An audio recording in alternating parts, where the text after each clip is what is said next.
अस्सलामु अलैकुम वरहमतुल्लाहि वबरकातुहू।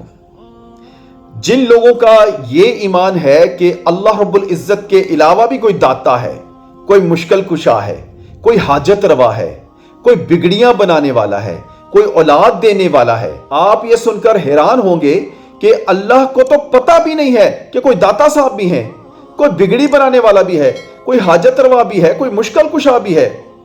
अल्लाह रब्बुल इज़्ज़त ने तो किसी को अपना जानशीन नहीं बनाया, अपना असिस्टेंट नहीं बनाया, अपनी गद्दी पर नहीं बिठाया।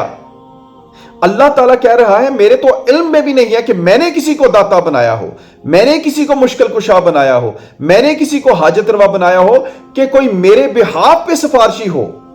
और रब्बे काबा की कसम, ये मैं अपनी तरफ से नहीं कह रहा, ये अल्लाह ताला कुरान पाक में फरमा रहा है। कुरान मुलाहिजा कीजिए। और कहते हैं कि ये अल्लाह के पास हमारी सिफारिश करने वाले हैं। कह दो, क्या तुम अल्लाह को ऐसी चीज बताते हो जिसका वजूद उसे न आसमानों में मालूम होता है और न जमीन में? वो पाक है और उसकी शान उनके शिर्क करने से बहुत बुलंद है।